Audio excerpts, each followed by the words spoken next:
É um incentivo. É, um incentivo. Bom, vamos retomar a nossa reunião. Eu hoje trouxe como proposta para nós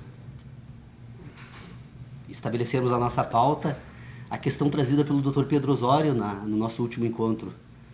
Ele iniciou a nossa reunião, eu acho que ele colocou de uma forma muito bem colocada, de forma que realmente, se nós formos separar os processos daquilo que nós chamamos então de fenômenos da natureza e as relações com o homem, ele colocou de forma clara. Ele olha, primeiro, né, o que o Dr. Pedro Osório nos disse no último encontro foi nos fez a seguinte observação a respeito das questões que dizem respeito ao conhecimento humano. Ele diz, olha, as qualidades das nossas sensações não são os fenômenos que produzem as sensações. Ou seja, nós temos um fato que se processa no mundo da natureza. Esse fato, então, relacionado ao homem, produz um fenômeno que é identificado pela sensação do homem. E esta relação entre o fenômeno e a sensação do homem, dizia o Dr. Pedro Osório, embora o homem tenha a sensação do fenômeno, a sensação não é o fenômeno. Ele tem um exemplo que ele diz olha, o gosto da fruta não é a fruta, é o gosto da fruta apenas, né? Então, e aí ele, fazendo essa observação, ele, a seguir, faz a seguinte pergunta: como reagiria, então, um homem cujas qualidades das sensações não correspondem aos fenômenos, porque são coisas diferentes? Como reagiria um homem? Ele traz o exemplo de vários indivíduos num ambiente em que explodisse um botijão de gás, em que alguns, sabendo do que se tratava, tomariam um determinado comportamento e outros, desconhecendo, reagiriam de forma diferente em função do barulho produzido pela explosão. Então, qual é o problema que nós temos aqui e que realmente talvez seja a questão central de todas as nossas reuniões e que muitas vezes acaba nos desviando dos nossos estudos? É exatamente porque, em verdade, nós identificamos uma determinada sequência de processos e depois nós interrompemos essa observação e vamos já imediatamente no final desse processo tudo que vai provocar uma ação humana, agora tentar interpretar de que forma essa ação humana vai se dar. Só que tem um problema. Nós deixamos em aberto, não examinamos, e isso faz parte da nossa tradição, quando nós examinamos qualquer tema que diz respeito à teoria do conhecimento, tem um conjunto de questões extremamente relevantes que medeiam esses dois momentos. Nós não podemos simplesmente imaginar, bom, nós temos um fenômeno, nós temos o homem, esse fenômeno, esse objeto então produz um certo fenômeno que incide sobre a sensibilidade humana.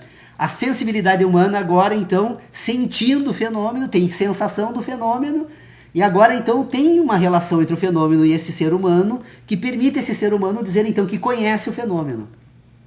Eu olho para um determinado objeto, eu recebo impressões luminosas, essas impressões luminosas, então, produzem, embora tenha uma natureza um pouco diferente das demais sensações, produzem sensações no indivíduo.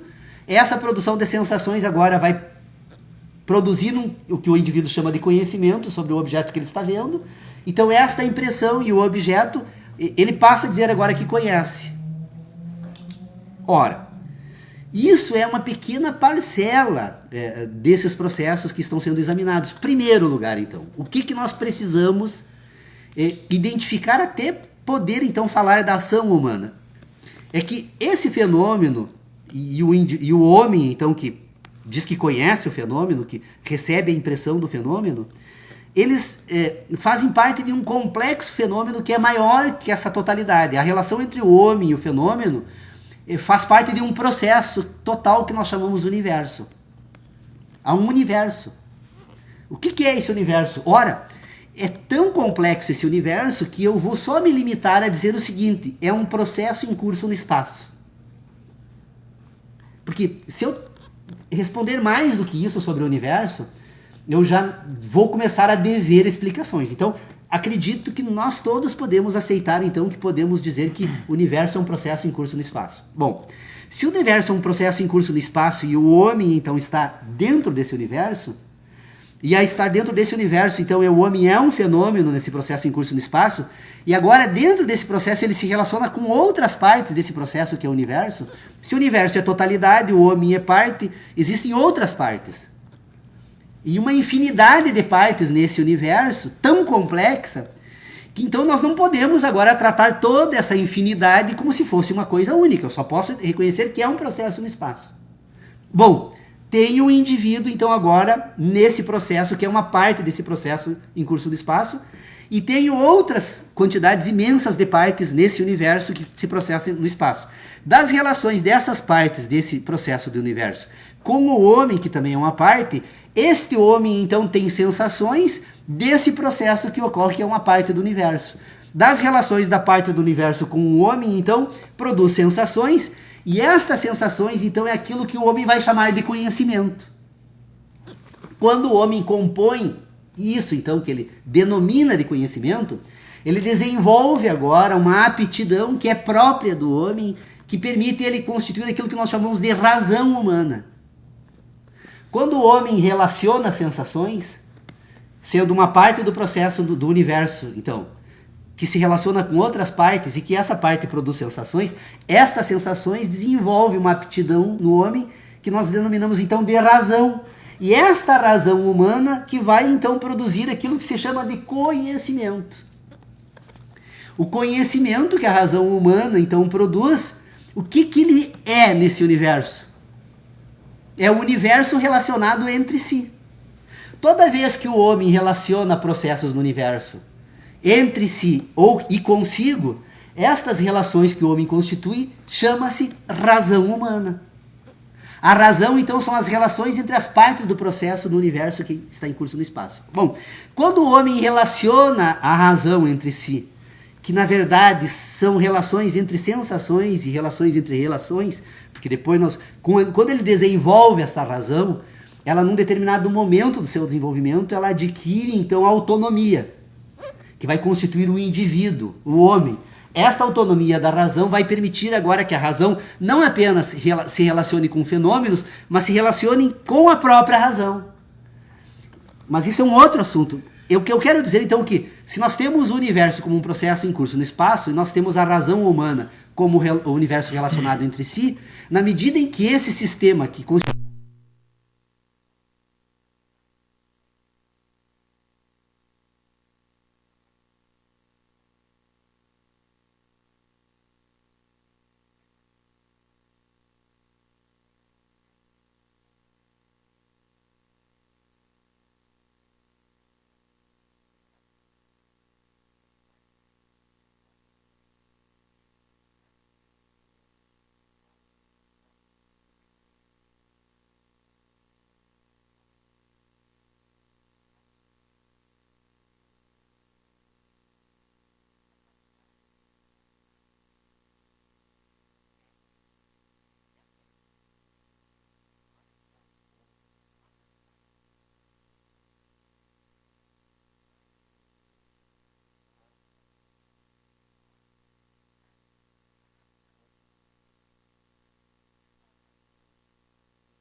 cultura. Nós temos um processo que se chama civilização. Esta cultura, esta civilização, esta educação, ela vai agora organizar também uma parte deste mundo do indivíduo que não vem mais agora unicamente das suas sensações, mas vem também da tradição cultural.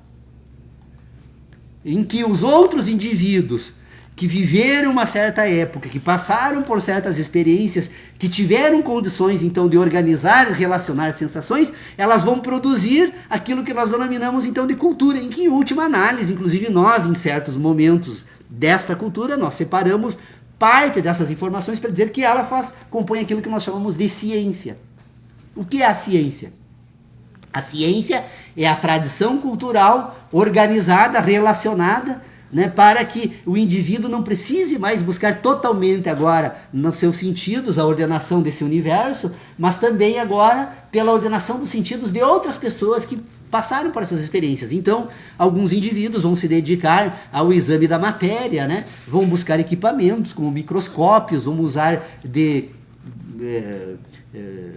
ferramentas das mais diversas, atômicas inclusive, para cada vez aprofundar mais esse sistema de relacionamento do universo em curso no espaço, para identificar numa determinada parcela desse universo certas relações que os indivíduos que não se dedicassem com todo esse afinco jamais conseguiriam. Então nós desenvolvemos a química, nós desenvolvemos a física, nós desenvolvemos a astronomia, nós desenvolvemos as ciências, até o ponto em que nós continuamos encontrando concordância entre aquilo que nós buscamos através desses equipamentos e das nossas sensações e as ideias que são produzidas como representações destes acontecimentos. Então o que nós temos aqui em síntese que nós poderíamos então colocar em evidência e que eu acho que deve ser então todo o esforço do grupo de estudos aqui agora, é tentar entender como esses processos ocorrem.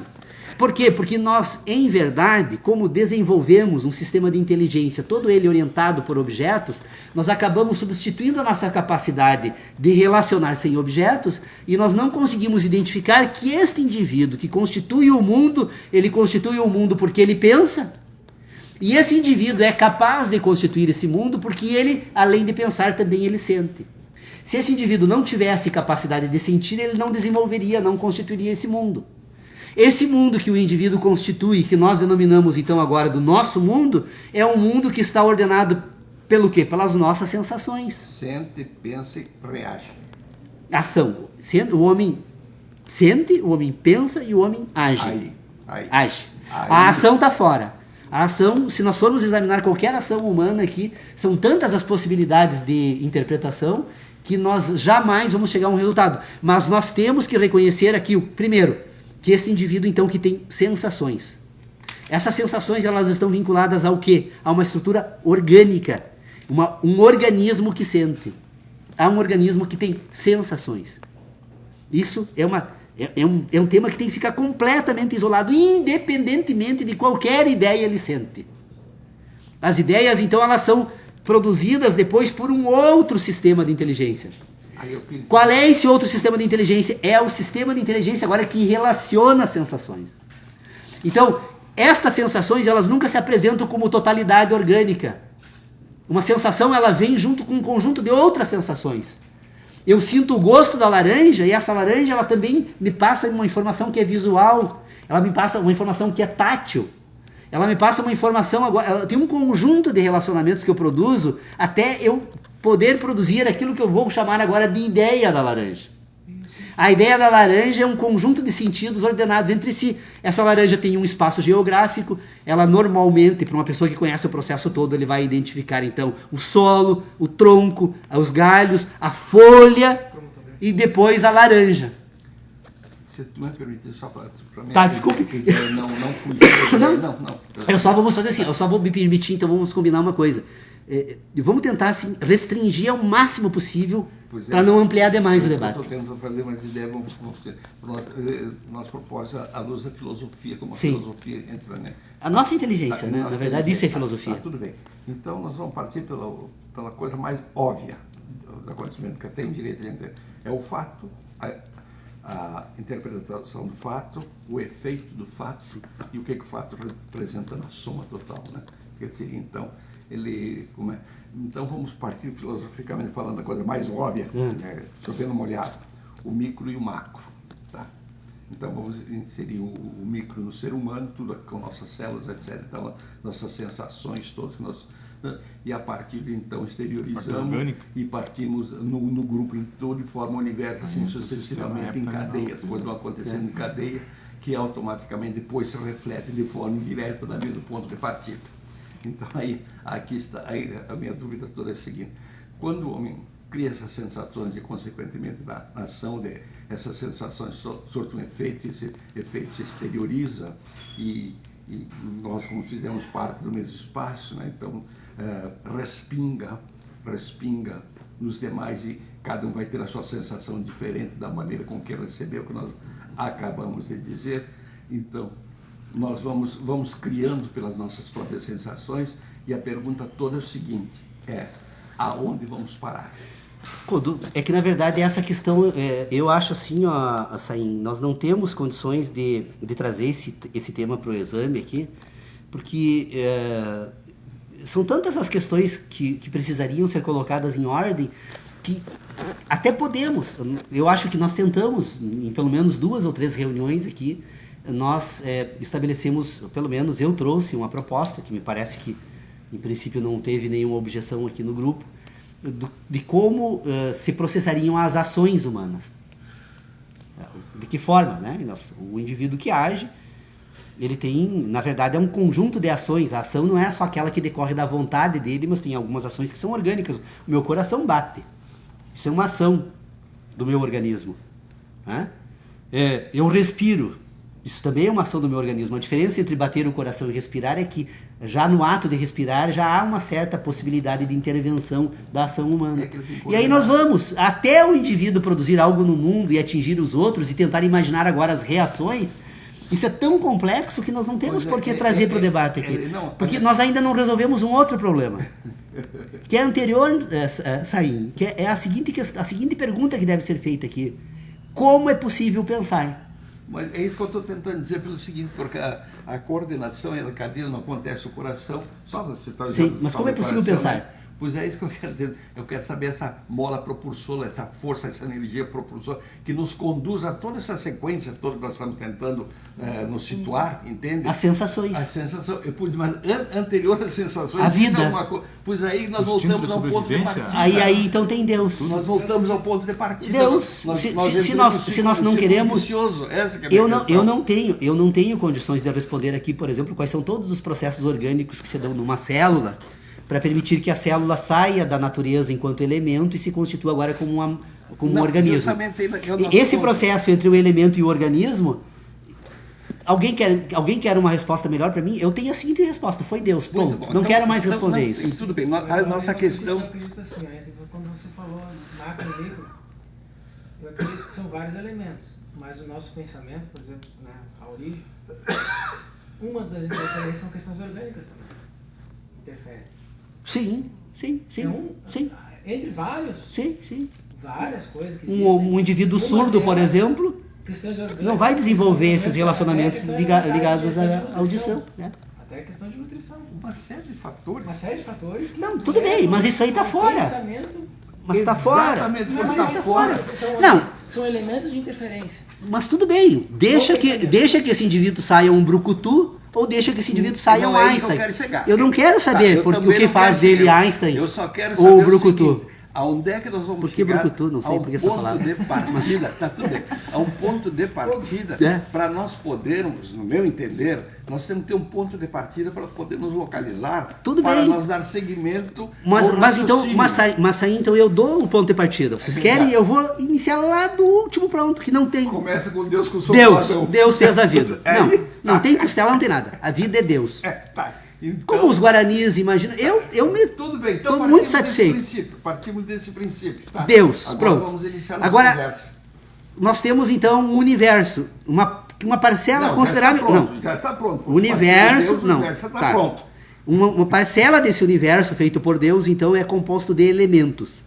Então, nós estamos... Esses elementos, se nós formos examiná-los, a física nuclear já fez isso, nós estamos investigando, e cada vez que nós investigamos mais, nós percebemos o quanto esses elementos são complexos nos processos que permitem que eles existem. Bom, Deus fez isso, então. Tá lá.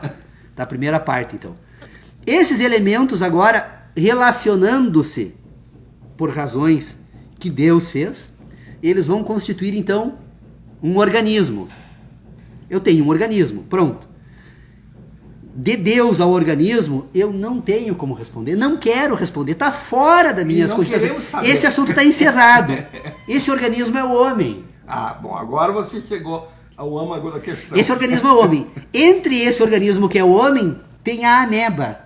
O homem e a ameba foram feitos por Deus, então, já que vocês querem cobrar... Antes da ameba. Não, antes da ameba era elemento. Eu já disse que entre o elemento e o organismo eu não vou dizer porque foi Deus que fez e está resolvido. Então, o elemento, o organismo. O organismo, então, o mais rudimentar que é a ameba, o mais complexo que é o homem. Há algo entre esses dois organismos que possa ser identificado por mim? Esses dois organismos, a ameba e o homem, se reproduzem. Esses dois organismos, que é a ameba e o homem, buscam sobreviver a qualquer custo. Sem isso, eles não existiriam. Então, se esse organismo se reproduz e se esse organismo busca sobreviver a qualquer custo, eu já tenho algo. Força propulsora. Que eu vou encontrar como ponto de partida para as minhas investigações. Só uma pequena observação, não seria aí essa mola propulsora que tu disseste? Tá aí. Que é a sobrevivência. Exatamente. Instinto dos meios de reprodução.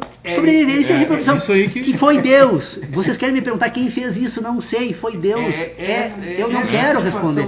Por que eu coloco Deus aqui no meio? Não é que Deus seja uma crença minha. Não é crença nenhuma. Deus é uma resposta. Eu tenho a resposta. Foi Deus, pronto. Porque eu não quero responder isso. Se todos nós aceitamos que podemos tratar dessa forma... Agora, se alguém me perguntar quem é Deus de bom agora... Aí é outra história. Agora, neste caso aí... ponto de partida de novo. Nesse caso aí, então, eu não estou mais disposto a discutir esse assunto. Eu encerro ele e vou cuidar de outras coisas, né? Exatamente. Então... Pelo que eu sei, a filosofia não nega Deus. Não E nem afirma nada. Isso está fora. Não estuda. É. Então tá. Agora vamos partir da seguinte questão. Este organismo, que agora então eu vou encontrar como característica em toda essa estrutura, essas duas características, sobrevivência e reprodução, eu tenho então um elemento que eu vou poder apartar no homem. Que o homem, a ameba eu não quero mais investigar a ameba. Eu já tenho um monte de biólogos. Tem um monte de biólogos fazendo isso. Deixa que eles vão agora lá tentar, então, já que eles têm a pretensão de desvendar como funciona, deixa que eles desvendem como funciona a ameba, então. O dia que me explicarem como a natureza passou a ameba, aí o homem descobriu a chave da vida, o homem tornou-se Deus. Tá? O dia que ele fizer isso. Eu acredito que dificilmente conseguirá, mas quem sabe, eu não sou...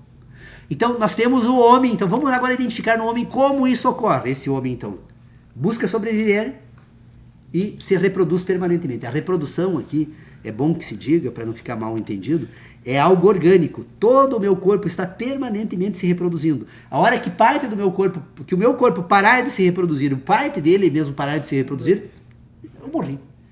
A vida desapareceu desse corpo porque ele perdeu, então, uma das características dela, que é a reprodução.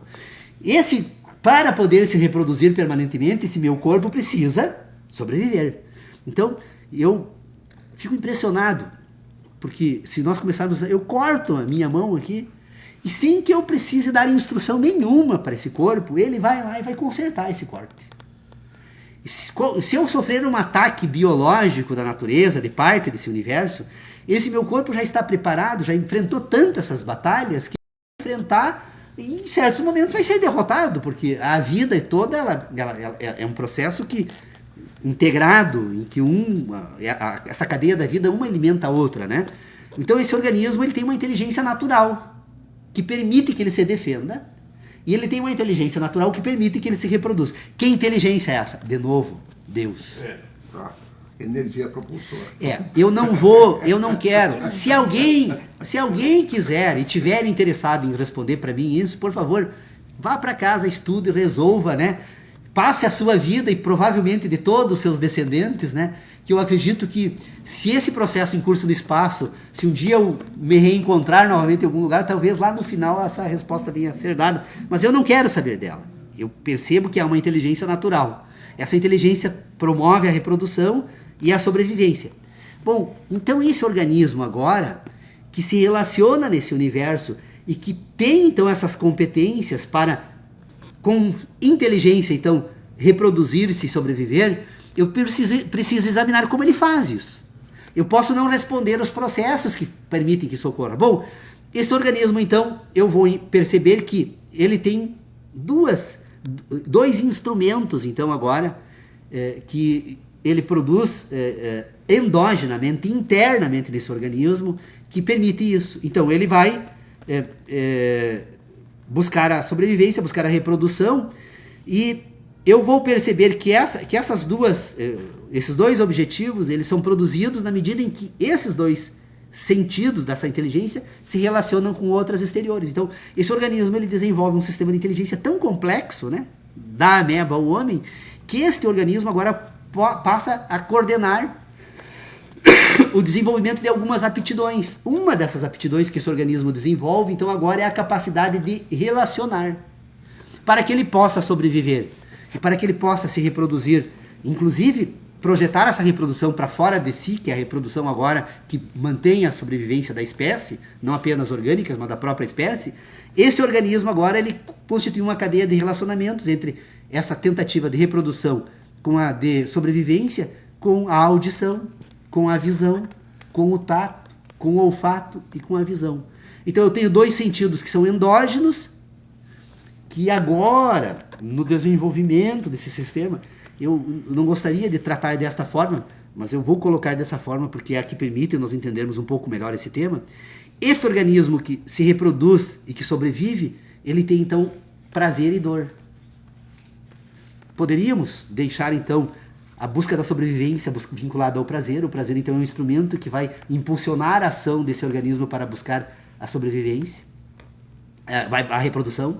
E a dor é uma forma de repelir agora a sobrevivência. Toda vez que ele sentir dor, ele tem que fugir de certos comportamentos, de certas situações, para poder sobreviver. Então eu tenho a dor e o prazer como instrumentos, então agora que vão ser relacionados com a audição, a visão, o tato, o olfato e o gosto e a visão.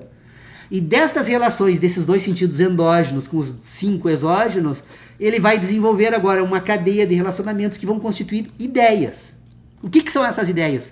São relações que esse organismo recebe do mundo da natureza com as sensações que ele recebe através dos seus sentidos. Então, a sensação é o ponto central do sistema de inteligência. Eu preciso pegar agora, então, a sensação e colocar ela num ponto absolutamente destacado nesse sistema, porque a sensação, então, é um instrumento de relacionamento entre a dor e o prazer e o mundo exterior e a constituição de uma ideia. Para um pouquinho. Vamos fazer Percebam? dois extremos. O nós, racional, e pegamos exatamente a questão de sensação, o animal. Tu treina o animal sentindo as mesmas sensações. Eu estou falando do animal. O homem ainda não entrou. Eu não sei de que forma os animais depois produzem a sua inteligência racional. Eu só queria fazer um elo Mas entre eles, os dois. até aqui o homem... Um elo entre os dois. Sim. A comunicação. Por isso que eu digo assim, ó, eu saí da ameba para o homem, mas eu poderia Linguagem, né? parar na Outra língua. coisa. Mas tem uma linguagem animal. É, claro. Meu cachorro, eu dou ordens para ele, ele obedece Pois é, perfeitamente. aí, então ele se comunica. É mais rudimentar do que a Eu nossa, quero ir mais mas além, é uma eu quero linguagem. mais além. Talvez eu esteja cortando exatamente. Eu quero saber exatamente quanto tempo, em que ponto Pois é. que nós vamos nos relacionar de tal forma que seremos semelhantes em tudo. Pois é, mas Com aí, exceção do físico, mas assim, claro. ó, é que nós saímos dos dois extremos da vida, Pois da é, estrutura isso mais mesmo. rudimentar para mais desenvolvida, e não era o objetivo examinar essa cadeia, porque é possível. Eu tenho pelo menos uma teoria a respeito da vida na natureza vegetal, porque são cadeias de carbonos. integração, né, que nós- Se você observar todo o processo que desenvolve a vida vegetal, ela é todo um processo que utiliza o vegetal como um instrumento para, se apropriando das partículas de carbono com a ajuda do oxigênio e dos elementos, transformar esse elemento em vida. Porque quem traz a vida do mundo, da natureza orgânica, de forma mais evidente e mais visível nessa cadeia, é o vegetal. Que ele vai lá na Terra e transforma em matéria orgânica, né? Nós até aproveitamos essa cadeia de elementos da natureza, mas nós já estamos num segundo momento, tanto que dependemos, mas não está em análise. Deixa eu só voltar para concluir. Como abranger tudo isso num item só. Mas não é impossível. Então tá, segue o baile. Porque tu percebe assim, ó, eu tenho um indivíduo que tem dor e prazer e tem um indivíduo que ouve, e relacionando isso, relaciona então o fenômeno da natureza, que ele se apresenta como um processo em curso no espaço. O homem, que é um outro fenômeno da natureza, que é também um processo em curso no espaço. Este fenômeno produz, então, um fenômeno que nós chamamos de sensação, e esta sensação agora, ela vai se relacionar, então, com a dor e o prazer, e vai se relacionar com uma ideia. Vocês percebam que ela não é uma relação direta. Nós sempre imaginamos que, olha, eu penso uma cadeira. Não, impossível pensar uma cadeira. É uma maluquice, inclusive, nós imaginarmos que podemos pensar uma cadeira. Eu posso pensar as sensações que a cadeira produz em mim. Só que, como eu imagino que eu penso a cadeira, as pessoas imaginam que elas introduziram um mundo na sua cabeça. Então elas têm árvores na sua cabeça, têm casas, têm tijolos. Não é nada disso. O que nós temos nas nossas ideias são as sensações que esses objetos causam. Tanto que se eu extrair uma parte do cérebro onde as sinapses foram colocadas para produzir aquela ideia, a ideia vai desaparecer. Talvez desapareça junto à capacidade de pensar, porque depende da quantidade de massa que se remova daí. Mas o que nós temos no cérebro, na verdade, é uma sinapse que relaciona diferentes relações do cérebro em função da sensação produzida. E quando o indivíduo pensa, ele pensa na sensação e não no objeto. Então, como nós nos acostumamos a receber impressões luminosas do objeto refletido pela luz, que o nosso cérebro depois organiza as impressões elétricas e produz representações, como num filme fotográfico dos objetos, observando essa sensação que se apresenta desta forma, nós estamos imaginando que estamos pensando a cadeira. Na verdade, nós estamos pensando a sensação que a cadeira produziu em nós. Então, vocês percebam o que nós temos aqui. Nós temos um indivíduo que tem a sensação. Eu tenho então agora, desde que Deus produziu o homem, eu tenho algo agora estável na filosofia. Algo que a filosofia tem agora como ponto de referência, então, para todas as suas investigações. Um indivíduo que tem sensação. Esse indivíduo que tem sensação, então, agora, esta sensação, ela serve de quê? Ela serve de modelo para produzir uma ideia. Então, a sensação é o modelo, a ideia é a representação do modelo. A ideia não é nem o modelo, é a representação. Por isso que a ideia representa a sensação e não o objeto. O objeto produziu a sensação produziu a ideia, e a ideia representa a sensação. Então, eu tenho ideias que representam sensações. Bom, se eu tenho a sensação aqui agora, vamos parar um pouco esse negócio das ideias para tentar investigar o que eu tenho aqui, na verdade, sob o ponto de vista da cultura humana. A sensação, então, é aquilo que o indivíduo vai desenvolver a título de conhecimento. Todo conhecimento humano tem origem nas sensações. Então, as nossas sensações são constitutivas do nosso conhecimento. Então, o homem que tem sensações tem conhecimento. Ora, se o homem tem sensações e tem conhecimentos, o que estas sensações vão constituir na vida, nesse mundo desse homem, que se o mundo são as relações entre sensações, o que as sensações vão constituir nesse mundo de conhecimento? As verdades do conhecimento. Então esse indivíduo tem verdades, essas verdades vão compor aquilo que ele vai denominar de conhecimento, e as verdades, os conhecimentos, ou o conhecimento, e as sensações, em verdade, são apenas diferentes formas de examinar o mesmo tema. Toda vez que tratarmos de conhecimento, sensação e verdade, é o mesmo tema sendo examinado a partir de âmbitos distintos. Os conhecimentos vão compor a ciência humana. Os conhecimentos vão compor aquilo que a ciência tem como as suas verdades, então, que pertence à verdade universal, né? Que a verdade é sempre individual, é sempre do indivíduo. Bom, esse indivíduo tem sensação, tem conhecimento e tem verdades. E ele agora produz ideias. As ideias são produzidas pelo indivíduo. Esse indivíduo que produz ideias, então, agora, nestas ideias, ele tem o quê? Ele tem ideias que representam sensações. Essas ideias que representam sensações, elas vão buscar qual a identidade para produzir essas ideias? As verdades. Então, esse indivíduo que tem ideias, essas ideias representam sensações, embora toda a sua existência que ele estabelece como questões fora de qualquer dúvida e coisa e tal, essas ideias, quando elas são produzidas tendo verdades como referência, elas vão constituir agora aquilo que esse indivíduo vai desenvolver como as suas crenças. Ora, ontem o sol nasceu exatamente às 6 horas, não sei quantos minutos da manhã.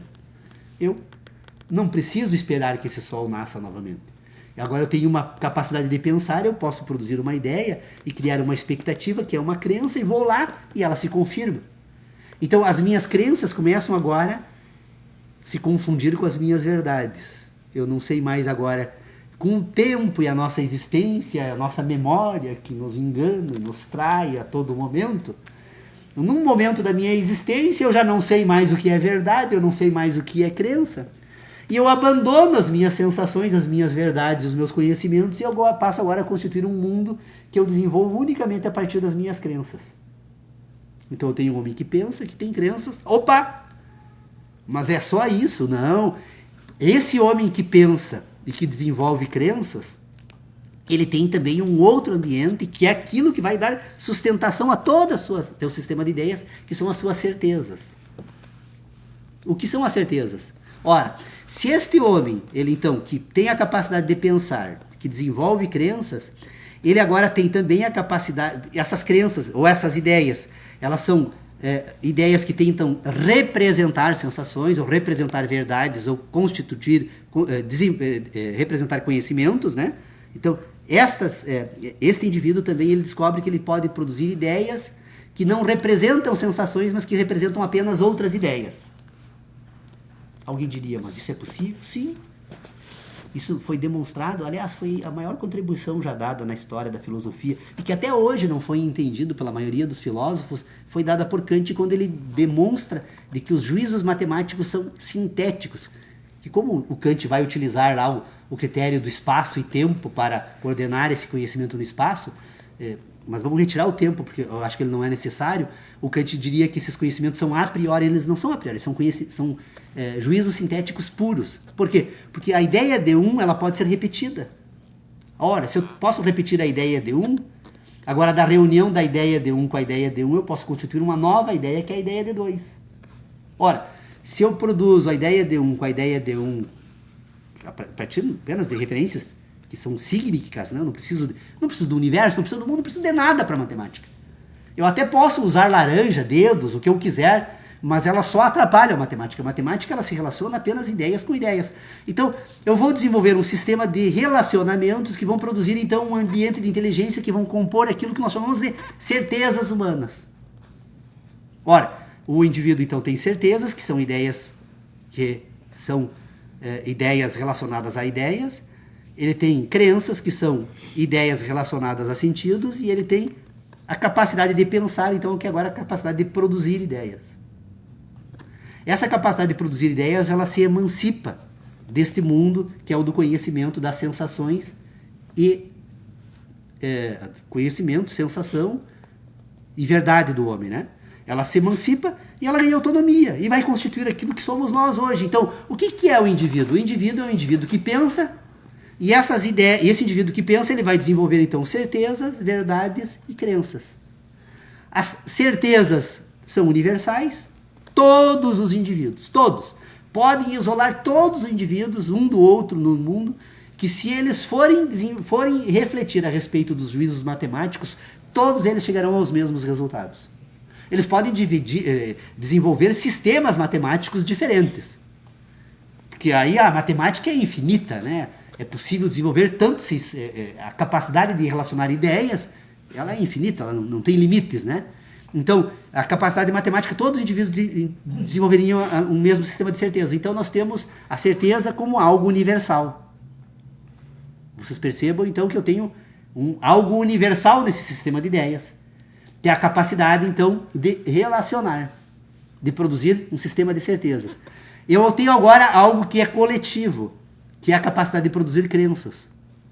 A ciência que nós desenvolvemos aqui nas missões, ela é completamente distinta, em certo sentido, da ciência desenvolvida na Arábia Saudita, entre os indianos, entre os esquimós. O sistema de crenças são diferentes, porque elas são coletivas. Então, as certezas são universais, as crenças são coletivas. E as verdades são individuais. Cada indivíduo possui as suas verdades. Não é possível uma verdade universal. Ela se apresenta de forma semelhante entre os indivíduos, mas como sensação ela é individual. Eu não tenho como transmitir uma sensação. Eu não posso comer um gosto de uma laranja e agora passar o gosto da laranja para a Irene, para o Alberto, para qualquer um de nós aqui. Porque ela vai constituir uma sensação que é minha, universal, e, portanto, a verdade da laranja é a minha verdade. Então, vocês percebam que só esse tema ele é suficientemente complexo e extremamente complicado para nós nos aventurarmos agora ainda a tentar explicar como o homem age. Eu até posso classificar as ações, como eu disse, é possível. Nós vamos perceber que é um organismo, esse organismo então tem ações internas, ações externas, que se projetam para fora desse organismo, mas esse organismo, enquanto um sistema que vai se apresentar agora de forma orgânica, é tão complexa essa quantidade de relacionamentos produzidas pela ação humana que nós não temos condições de trazer isso para o âmbito da ciência. Até podemos. Há uma parte considerável agora do desenvolvimento do sistema de conhecimentos que permite, então, identificar certos comportamentos que a sociologia, que a antropologia, né, que a ciência política toda permite, então, separar o homem. Porque a ação, qual é o objetivo do ser humano? Se ele busca sobreviver permanentemente, todo ser humano vai agir sempre buscando atender os seus interesses imediatos, que é a sobrevivência. A ação humana é coordenada por isso. Ela só não se opera dessa forma, tanto que o próprio direito hoje reconhece o estado de necessidade, 2 pessoas em alto mar, uma prancha, só uma pode sobreviver. No estado de necessidade, aquela que for mais forte vai ficar com a prancha e o outro vai morrer. Então assim, eu só estou dizendo isso. Então, o ser humano ele age buscando atender os seus interesses. E não existe uma ciência, né? Podemos examinar, então, a política. A política leva um certo tempo, a um certo ponto, o desenvolvimento desse sistema de ideias. E a antropologia, a sociologia e assim por diante. Mas, por outro lado, nós pararíamos, então, com a nossa filosofia. Porque ela só nos permite fazer esse tempo. Desculpe, Naim. Eu não tentei interromper minhas ideias, porque assim, eu não tenho uma ideia única, eu não estou trazendo para vocês aqui algo assim, ó, que me responde com uma palavra, sim ou não, né? Não existe mais palavra que... Não é isso, né? Mas como elas se ligam todas essas ideias, elas estão relacionadas. No âmbito filosófico, nós estamos destoando, de repente, estamos pegando naturezas diferentes, sim, tentando aglutinar para o mesmo tempo, porque é a situação. Às vezes é meio difícil pegar metros quadrados e misturar com metros lineares. Quer dizer, então tu vai fazer um cálculo nesse sentido, tu perde e no fim tu busca a mesma coisa. Então, estamos falando no âmbito filosófico, você vê o seguinte, nós como seres humanos temos um mundo, constituímos um mundo. Constituímos um mundo. Lá nós, como seres pensantes, de repente, nosso mundo é completamente distante do onde nós estamos inseridos, né? Então, começa a criar uma certa confusão na maneira de agir, de ação, porque nós temos os pensamentos padronizados, que você acabou de dizer, é uma questão de sobrevivência. Então, se você está no incêndio, o primeiro pensamento como ser humano é fugir daquele, o outro já é mais solícito, procura auxiliar quem está perto. Então, uma série de relações sobre o mesmo fato. Então, é ali que o homem começa a se analisar, se tiver tempo depois, ou se autoanalisar, mas não é esse o caso em que nós estamos tentando. E, no meu entender, porque como nós fizemos parte de um todo, somos partículas de um todo, então como organizar esse um todo de forma sistemática e homogênea, entre aspas, não existe. Não tenho como organizar. Por quê? Porque nós temos mundos difusos. Nós temos mundos difusos, e justamente essa difusão é que se estende de forma ao elo, que é como um favo de mel, vamos usar esse termo, se é que nós podemos nos imaginar. Nós somos parte de um daqueles, e ele se ramifica em N, entende? Mas estou fazendo parte do mesmo contexto que é o favo em si. Então nós temos a nossa produção, a nossa parte. Eu só estou tentando me localizar, né? E eu quero saber o seguinte: na nossa parte, interligada com todos, para que essa mola propulsora, que no fundo vem a ser uma mera partícula, de um outro todo, de um outro todo, de um outro todo. Entende? Então é que compõe o universo em si, em que nós não chegamos ao denominador comum, aonde ele começa, onde ele termina. Porque ele se... É impossível. Pois então, se nós somos parte, como é que a parte vai compreender o todo, né? Pois é impossível. É essa a questão. Agora nós podemos compreender a parte na qual nós estamos. Porque eu acho que a grande tarefa, talvez, assim, ó, essa semana, examinando um livro de direito, eu percebi assim, ó, por que a maioria das pessoas tem dificuldade de entender as ideias de Hans Kelsen, né? Hans Kelsen, ele separa claramente no sistema de ideias dele o objetivo e o subjetivo. Quer dizer, esse claramente é apenas uma figura de linguagem. Nós temos uma subjetividade e nós temos uma objetividade. A objetividade, então, no caso, né, que ele propunha no sistema jurídico dele, ele dizia o seguinte: constituir um sistema de conteúdo espiritual objetivo. O que propõe Kelsen nas suas ideias? É constituir um universo objetivo, então com objetos, introduzir no espírito humano. Impossível. Voltamos ao impossível porque a objetividade e a subjetividade, elas estão relacionadas. O que nós vamos constituir então no sistema jurídico é um sistema de relacionamentos subjetivo que vai agora tentar ordenar a objetividade. Eu não tenho como constituir o mundo pensando. O mundo me constitui na medida em que eu desenvolvo a capacidade de pensar. Ou seja, por mais que eu queira que o mundo seja diferente, ele é o que é. As ideias, elas têm que se adequar ao mundo. Ou seja, o mundo se impõe ao indivíduo. A objetividade é algo dado que vai submeter o homem. Por isso que ele se torna sujeito. Ele é sujeito, então, ao quê? A essa objetividade e a um sistema de ideias. O sistema de ideias é cultural. É produzido no âmbito da cultura. As sociedades desenvolvem ideias. A objetividade é natural.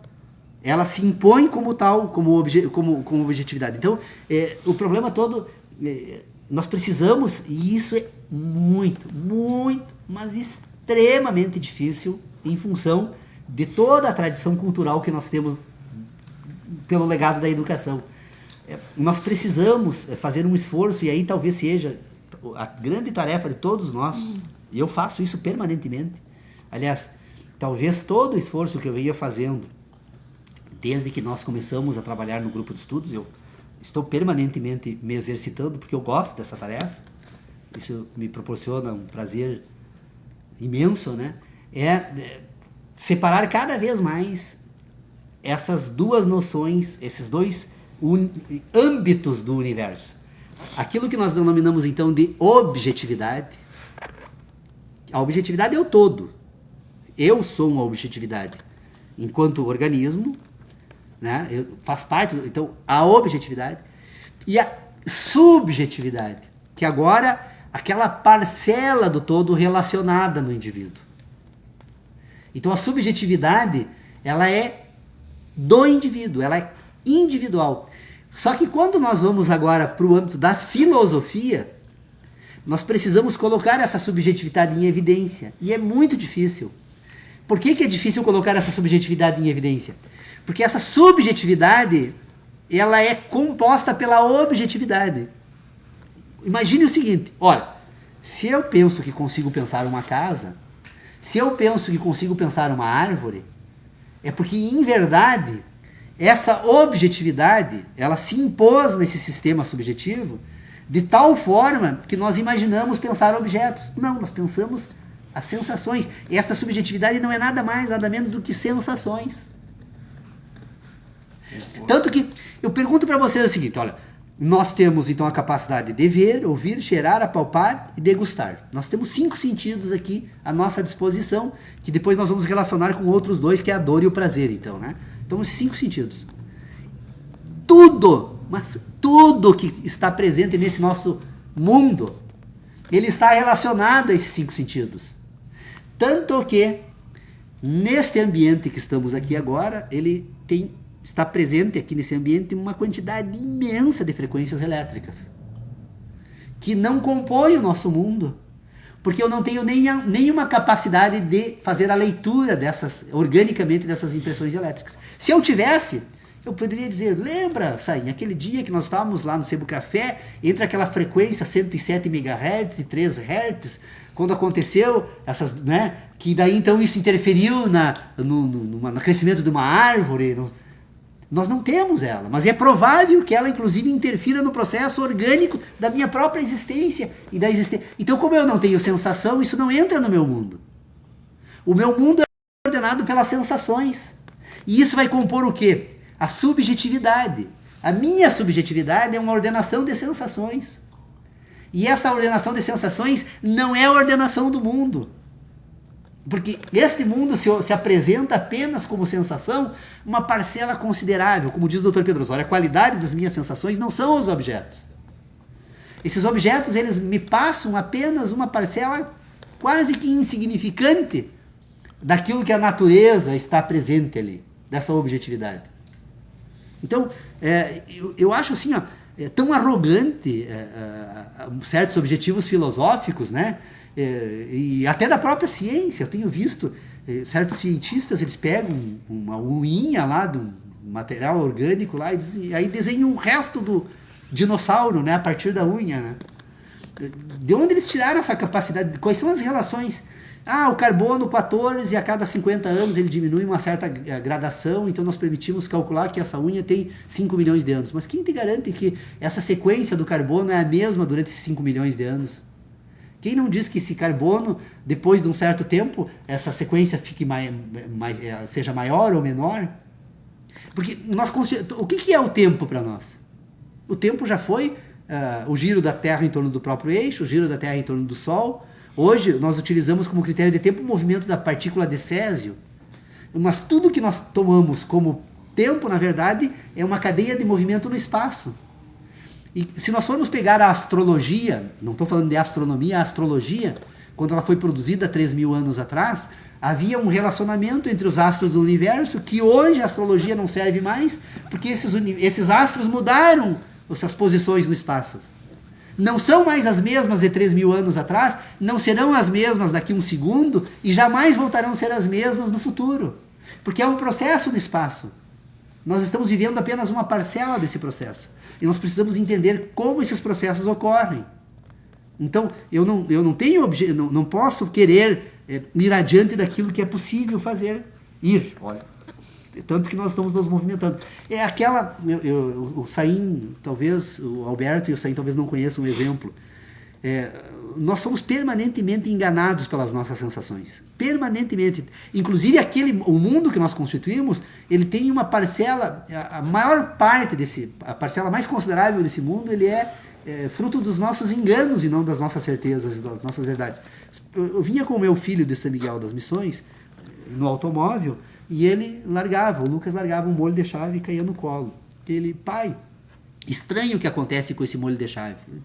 Estranho por quê, filho? Eu disse, não, porque eu largo esse molho de chave e, no entanto, o carro está em movimento, está a 80 km por hora, e esse molho de chave cai em linha reta. Eu digo, não, meu filho, esse molho de chave não está caindo em linha reta, você está enganado. Ele cai em linha reta porque você está se movimentando a 80 km por hora dentro do carro. Se você parasse no lado ali do automóvel, na beira da estrada, observando, você veria perfeitamente que esse molho de chave está caindo num sentido perpendicular, caindo, né, formando um movimento, né, como um trapézio como a hipotenusa, né, de um triângulo. Ele disse, e daí continuamos. Não, mas espera aí, nós ainda continuamos enganados. Porque você está dentro do planeta Terra, que está em movimento. Porque se você parar agora lá no espaço, você vai perceber que ele vai formar a hipotenusa de um triângulo e agora vai se mover por uns lados ainda. Então ele ainda continua caindo num outro movimento que não está sendo percebido porque estamos na Terra. Mas nós continuamos enganados, porque se nós colocarmos fora do sistema solar, esse movimento já vai ser outro. E aí, agora que nós sabemos que o universo todo é um movimento, Não seria melhor nós paralisarmos esse objeto, então, e observar todo o universo em movimento, ao invés de tentar descrever a trajetória do objeto? Tem uma série de fatores que a nossa inteligência não tem a capacidade de identificar. A estrela polar está a 230 anos da Terra. Se ela explodisse hoje, desaparecesse do universo, eu só descobriria isso daqui a 230 anos, porque mesmo assim, durante 230 anos, os raios desta estrela continuariam viajando do espaço e chegando até a minha retina. Então, se o homem quer falar de conhecimentos absolutos, vai cuidar dos filhos, da natureza, plantar árvores, deixa a filosofia de lado, porque a filosofia não pode jamais ter essa pretensão. O que a filosofia tem como pretensão é pôr em ordem estas questões para que elas possam ser consideradas quando nós formos tratar então agora das nossas sensações, porque as nossas sensações, como resultado desses processos em curso no espaço, elas já chegam desatualizadas no indivíduo. Porque o fenômeno que produz a sensação e o indivíduo que recebe a sensação, entre um e outro é necessário um espaço. E essa distância, como esse universo todo está em movimento, nem sempre esse fenômeno vai chegar, inclusive representando... Ora, eu diria assim, qual é a melhor maneira de eu estabelecer uma linha reta no plano aqui na natureza? Vamos colocar um nível de água. Perfeito, fizemos uma linha reta, pois então vamos continuar agora com esse plano. Daqui um pouco eu vou estar chegando por aqui, ele fez uma curva completa na Terra, e eu imagino que estou tratando de um plano. A natureza me engana, porque ela está em movimento. Toda vez que eu for tratar de qualquer fenômeno da natureza, como a natureza está em eterno movimento, que foi Deus que deu então o empurrão inicial, se alguém quer saber de onde que saiu esse movimento, né? Para brincar um pouco, né, com a ciência, né?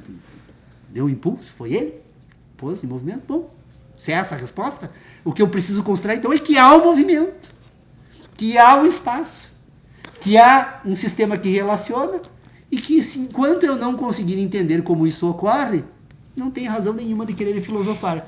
Talvez nós vamos passar a vida toda aqui, então, tentando colocar isso. Bom, qual é o ganho disso? Para mim, foi extraordinário. Pelo menos, eu sei agora dimensionar como essas coisas ocorrem e considerar elas quando eu penso.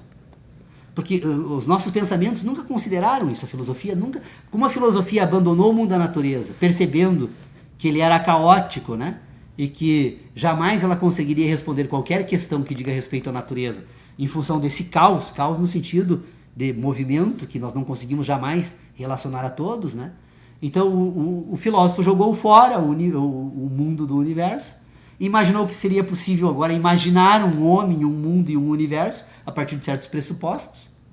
E aí então a filosofia se dedica a algo que está hoje nas nuvens. Não tem? Nas nuvens. Porque ela não considera nada disso.